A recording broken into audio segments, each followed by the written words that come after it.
राज्यात 17 पैकी 9 महापालिकांवर सर्वसाधारण महिला महापौर। मुंबई, पुणे, नागपूर, नांदेड, अकोला, मालेगाव आणि धुळ्याचं महापौर पद सर्वसाधारण महिलांसाठी राखीव, तर भिवंडी, नवी मुंबई, वसई, विरार, पिंपरी चिंचवड पालिकेवर सर्वसाधारण गटाचा महापौर बसणार। 29 पैकी 8 महापालिका ओबीसींसाठी राखीव। पनवेलसह कोल्हापूर, उल्हासनगरमध्ये ओबीसी महापौर, तर जळगाव, चंद्रपूर, अहिल्यानगर, अकोला पालिका ओबीसी महिलांसाठी राखीव। कल्याण डोंबिवलीचं महापौरपद एसटी प्रवर्गासाठी राखीव, तर ठाणे, जालना आणि लातूरमध्ये एसटी प्रवर्गातील महिला महापौर पालिकेत बसणार। मुंबई महापालिकेच्या आरक्षण सोडतीवर ठाकरेंच्या शिवसेनेचा आक्षेप। सोडत ठरवून काढल्याचा किशोरी पेडणेकरांचा आरोप। एसटीतल्या चिठ्ठ्या का टाकल्या नाहीत, किशोरी पेडणेकरांचा सवाल। एसटी आरक्षणाबाबत ठाकरे गटाचे आक्षेप नियमबाह्य। नगरविकास राज्यमंत्री माधुरी मिसाळ यांचं स्पष्टीकरण। मनातील आरक्षणासाठी ठाकरे गटाचा आक्षेप, पेडणेकरांना प्रत्युत्तर। महापौर आरक्षण सोडत नियमाप्रमाणेच काढले, भाजप नेते आशिष शेलार यांचं उत्तर। महायुतीचा महापौर मुंबई महापालिकेवर डौलानं बसेल, शेलारांची प्रतिक्रिया। महापौर पदाचं आरक्षण सोयीनुसार केलेलं आहे। मुंबईत ठाकरेंच्या शिवसेनेनं घेतलेला आक्षेप खरा आहे। या संदर्भात ठाकरे पक्ष कोर्टात सुद्धा जातील असं चित्र। पेडणेकरांनी घेतलेल्या आक्षेपावर वडेट्टीवारांची प्रतिक्रिया। राजकारणात काहीही घडू शकतं, मुंबईवरील प्रश्नावर उत्तर देताना बाळा नांदगावकरांचं सूचक वक्तव्य। तर कल्याण डोंबिवलीतील स्थानिक पातळीवर निर्णय घेण्यात आला, तशी मुभा त्यांना दिली होती, नांदगावकरांचं स्पष्टीकरण। जिथे अस्थिरता असेल तिथे भाजपबाबत निर्णय घेऊ, पण शिंदेंसोबत जाणार नाही। कल्याण डोंबिवलीतला प्रकार राज ठाकरेंनाही मान्य नाही, संजय राऊतांकडून भूमिका स्पष्ट। मनसे पाठोपाठ ठाकरेंच्या शिवसेनेकडूनही शिंदेंना पाठिंबा देण्यासाठी हालचाली असल्याची माहिती। केडीएमसीतील 7 नगरसेवकांनी ठाकरेंची भेट घेतली। सन्मानजनक प्रस्ताव दिल्यास विचार करण्याचा ठाकरेंच्या सूचना। ठाकरेंच्या भेटीनंतर नगरसेवक उमेश बोरगावकर यांची प्रतिक्रिया। केडीएमसी शिंदेंना मनसेचा पाठिंबा। भाजप जिल्हाध्यक्ष नंदू परब यांची फेसबुक पोस्ट व्हायरल। पोस्टमध्ये योद्धा धारातीर्थी पडलेला आणि पाठीत बाण रोवलेलं चित्र। केडीएमसीतील जनतेनं याचा संबंध भाजपशी लावू नये अशा आशयाची पोस्ट। केडीएमसी मधील ठाकरेंच्या शिवसेनेचे 4 नगरसेवक डांबून ठेवण्यात आले। ठाकरेंच्या सेनेचे कल्याण जिल्हाप्रमुख अल्पेश भोईर यांचा शिवसेना आणि मनसेवर आरोप।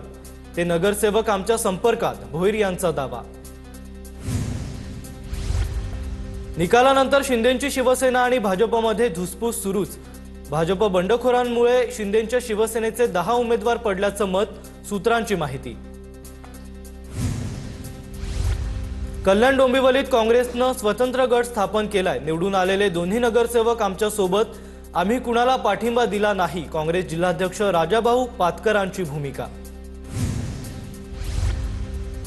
गट नोंदणीनंतर पक्षांतर बंदी लागू होण्याची शक्यता। गटप्रमुखाचा आदेश डावलल्यास नगरसेवक पदही धोक्यात येणार। पक्षाचा आदेश डावलून मतदानाच्या वेळी वेगळी भूमिका घेता येणार नाही।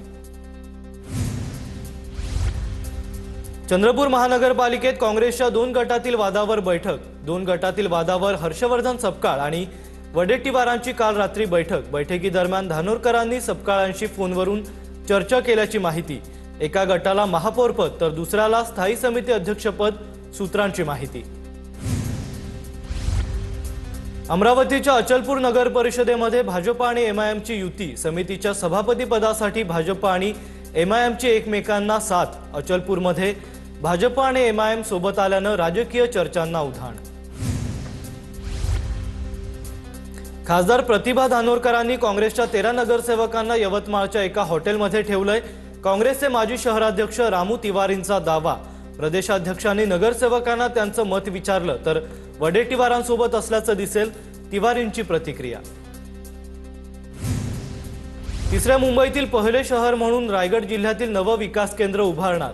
दावोसमध्ये मुख्यमंत्री फडणवीसांची घोषणा। महाराष्ट्रातले अनेक राजकीय एमओयू बाकी आहेत। दावोसवरून परत आल्यानंतर महाराष्ट्रातले एमओयू करणार, उदय सामंतांचं सूचक वक्तव्य।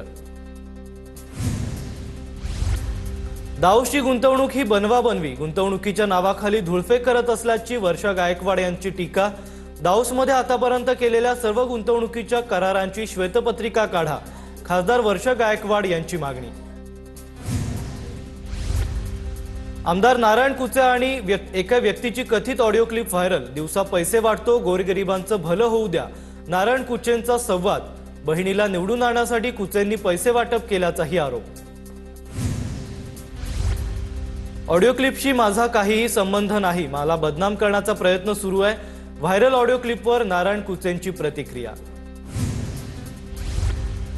कोल्हापुरात शिंदे सेना आणि काँग्रेसमध्ये युती होणार नाही, महापौर पदासाठी काँग्रेस सोबत युती करण्याचा प्रश्नच येत नाही, आमदार राजेश क्षीरसागर यांची स्पष्ट भूमिका। आरक्षण मर्यादा ओलांडलेल्या जिल्हा परिषदांचा पेच कायम, 20 जिल्हा परिषदा आणि 200हून अधिक पंचायत समित्यांच्या निवडणुकांवर अनिश्चिततेचं सावट। मालेगावमध्ये सत्ता स्थापनेसाठी राजकीय हालचालींना वेग, सत्ता स्थापनेसाठी 43 नगरसेवकांचं संख्याबळ आवश्यक। मालेगावात 43 नगरसेवक अज्ञातस्थळी, इस्लाम पार्टीचे 35 तर समाजवादी पार्टीचे 5 आणि काँग्रेसचे 3 नगरसेवक अज्ञातस्थळी। कोकण भवनात नोंदीनंतर भिवंडीतील काँग्रेस नगरसेवकांना अज्ञातस्थळी नेलं। भिवंडीतील काँग्रेस पवारांची एनसीपी आणि सपा सत्ता स्थापन करू शकतात, कोणार्क विकास आघाडी आणि भिवंडी विकास आघाडी यांची भूमिका निर्णायक ठरणार। परळी नगर परिषदेतील उशिरा येणाऱ्या कर्मचाऱ्यांना नगराध्यक्षांकडून शिस्तीचे धडे, नगर परिषदेच्या गेट समोरच घंटी वाजवून पुष्पगुच्छ देत कर्मचाऱ्यांना दिल्या वेळेवर येण्याच्या सूचना।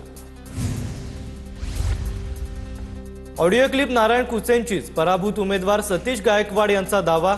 मतदाना दिवशी राजश्री शाळेबाहेर पैसे वाटपाचा प्रकार, जनाधार म्हणता मग 8 ते 9 कोटी खर्च का केले, गायकवाड यांचा सवाल।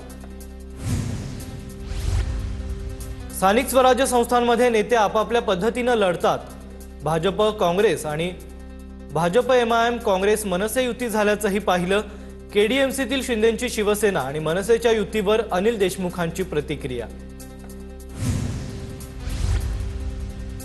धुळे महापालिकेत विरोधी पक्षनेते पदासाठी एमआयएम आणि राष्ट्रवादी काँग्रेसमध्ये चुरस, तर विरोधी पक्षनेतेपदी आरोपी निसार खत्रींविरोधात 30,000 पानांचं आरोपपत्र दाखल, न्यायाधीश बदलल्यानं राजकीय वर्तुळात चर्चा।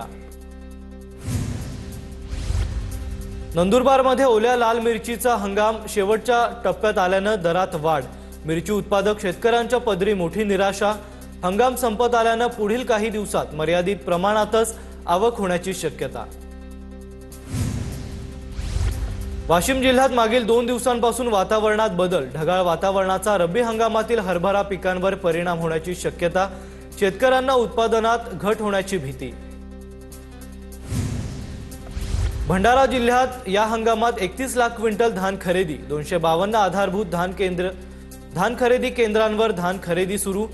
शासनानं 31 लाख क्विंटल धान खरेदीचं उद्दिष्ट पूर्ण झाल्यानं शेतकऱ्यांकडे धान पडून आणखी 20 लाख क्विंटल उद्दिष्ट वाढवून देण्याची पणन विभागाची शिफारस।